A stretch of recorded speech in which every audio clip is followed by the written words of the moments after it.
The fortress at Pelusium. One gate, one morning. The end of 3,000 years.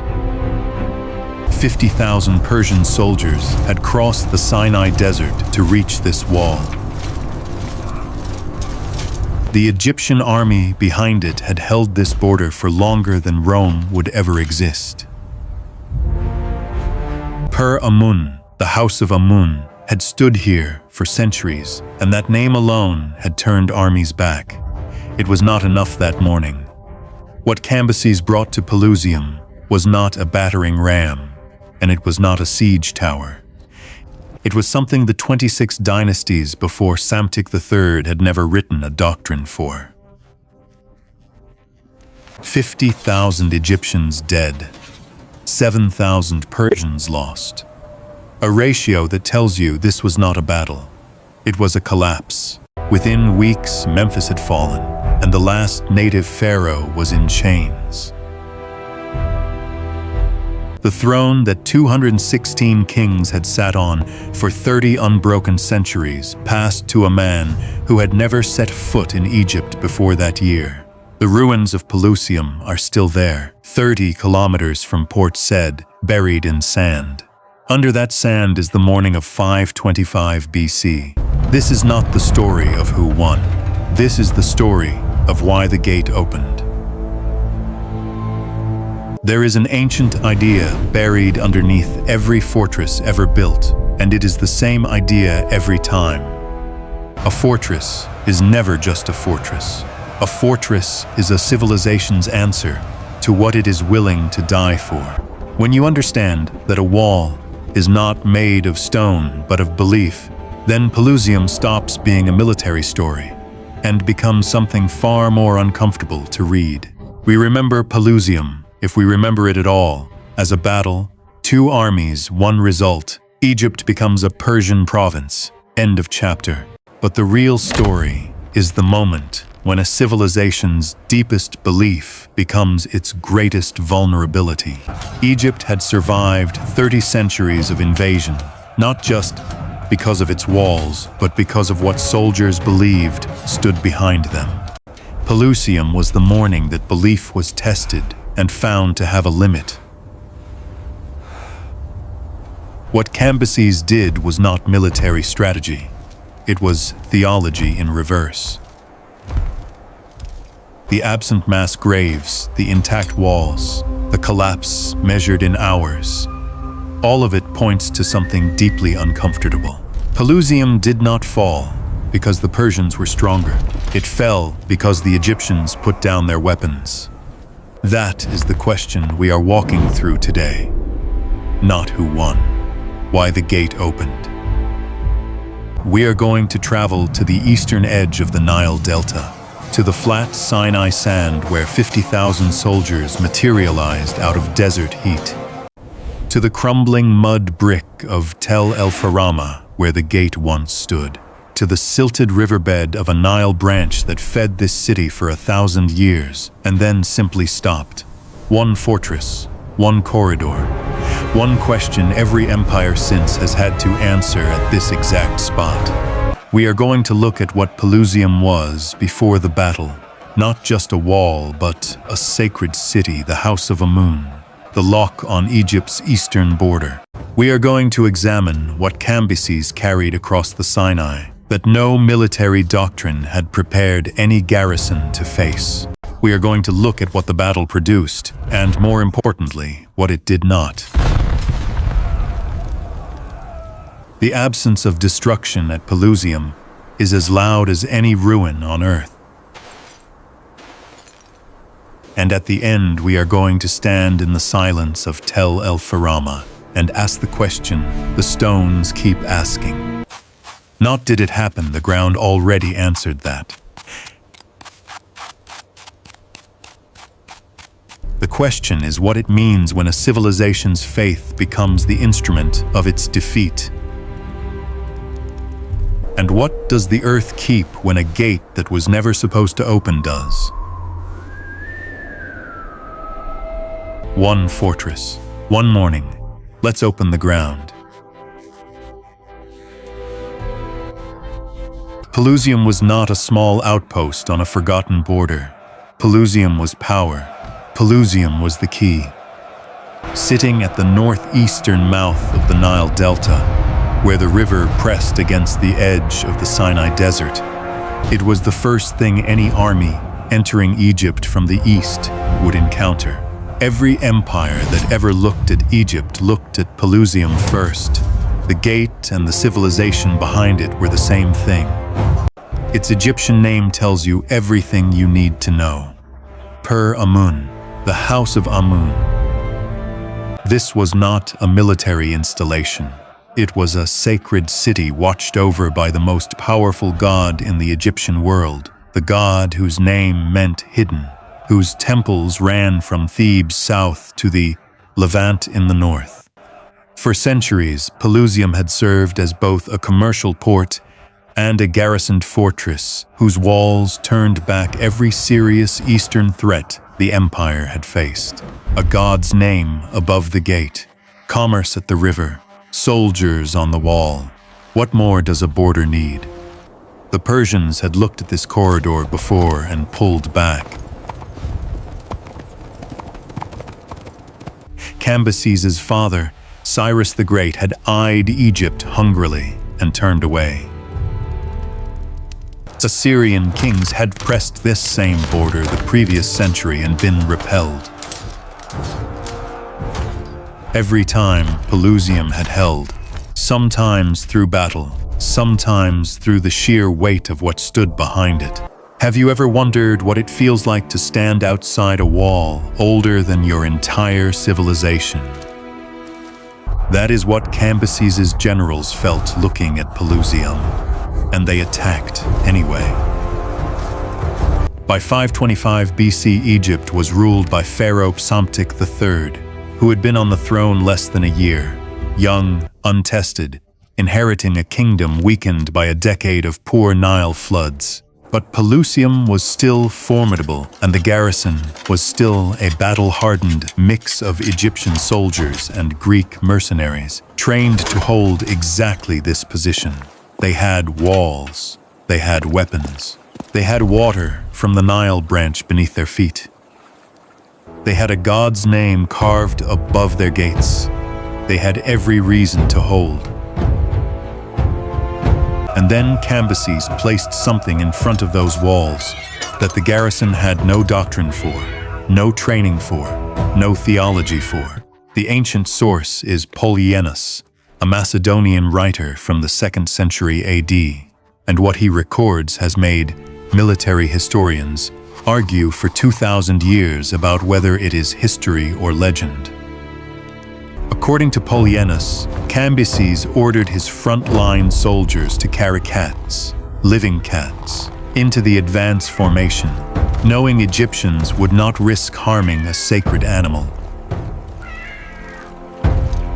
He also painted images of Bastet on their shields, turning his entire front line into a moving procession of the sacred. A temple walking toward a wall.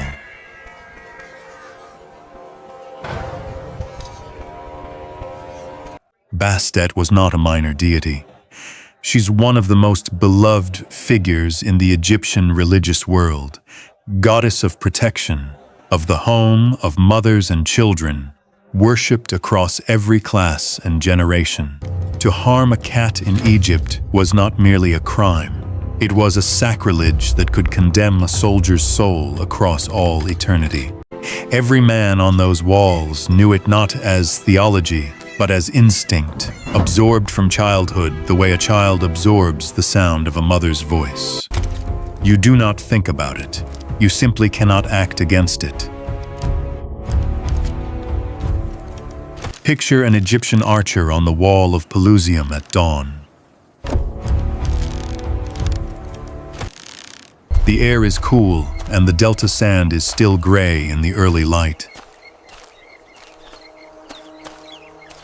He can hear the Persian line before he can see it. 50,000 soldiers moving across flat ground, a sound like weather coming in from the sea. Then the light comes up, and he sees what they are carrying. The cats, the painted shields. He has an arrow nocked, a target in range, and a commander's order waiting.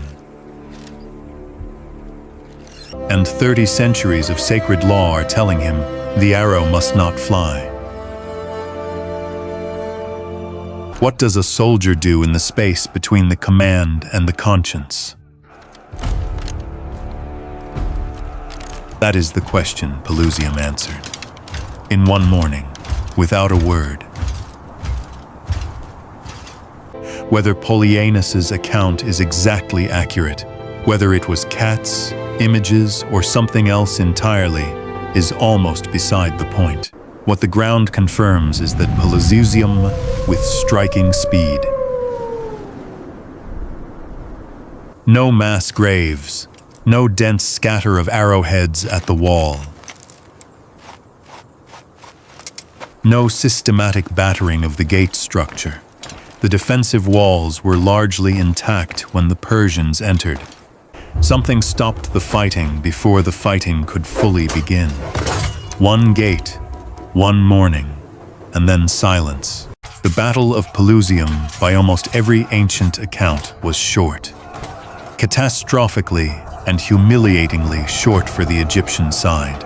Herodotus, writing roughly 75 years after the event, and having spoken to people whose grandparents remembered that year, says, "The Persians defeated the Egyptian army and moved on Memphis with a speed that left the Delta stunned. The Egyptian dead at Pelusium were still lying in the field when Herodotus visited.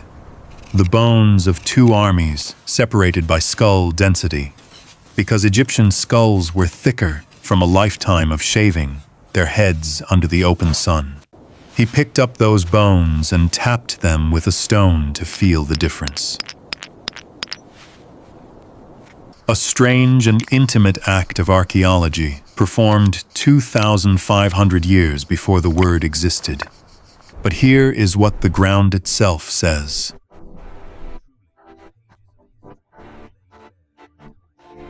Excavations at el-Farama show a destruction layer consistent with the Persian conquest, burned administrative buildings, disrupted storage areas, evidence of rapid and violent transition in material culture.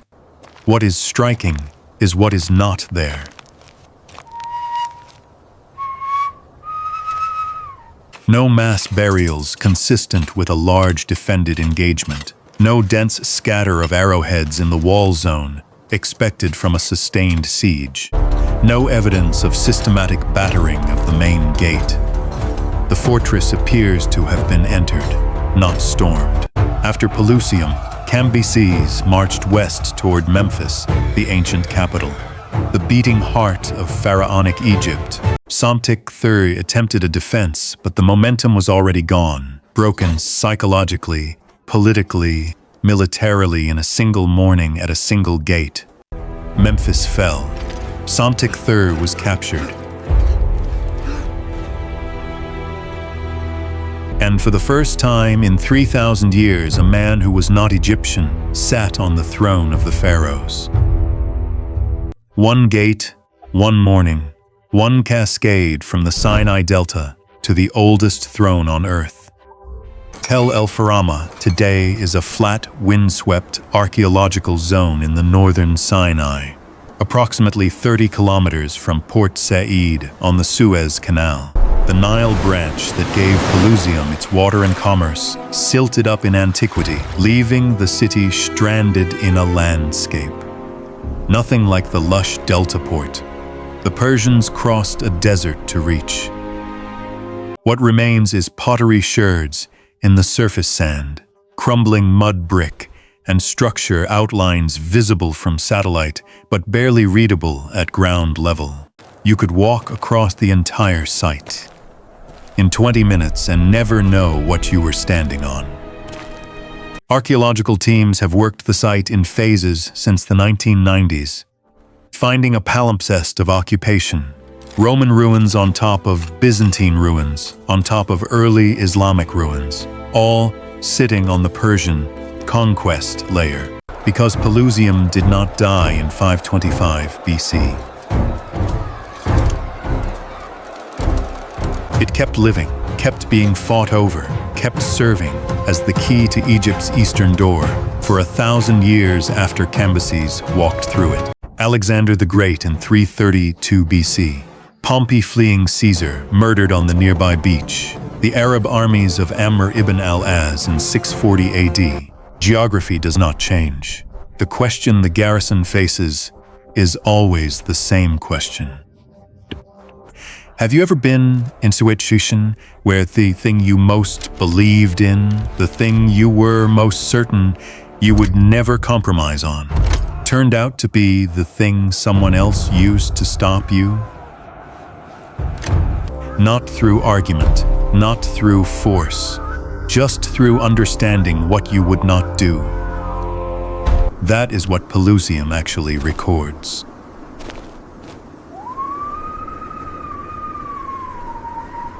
Not a military defeat, a paralysis so complete that 50,000 men on the defending side could not raise their weapons. That single frozen morning ended 3,000 years of unbroken civilization before the sun was fully up. Somewhere in that ground beneath the Roman Forum and the Byzantine walls and the Arab garrison is the gate that Psamtik III's soldiers chose not to defend, or chose to open, or were simply unable to close, because the enemy had carried their gods to the walls. The earth kept all of it. The question is what we do with what the earth kept. Here is what Pelusium keeps asking, and the question is not really about ancient Egypt. A fortress is never just a fortress, and a civilization is never simply defeated by a stronger army. It is defeated at the point where what it believes in most becomes the thing it cannot defend around. Egypt's faith was not weakness. The horror at harming a sacred animal was not irrational. It was the product of a civilization that built 30 centuries of extraordinary culture on the premise that the sacred world is more real than the physical one. Cambyses did not defeat Egypt's army at Pelusium. He defeated Egypt's theology, and he did it by studying it, understanding it, and aiming it back. There is a particular kind of terror in that when you sit with it long enough. Not the terror of a larger army.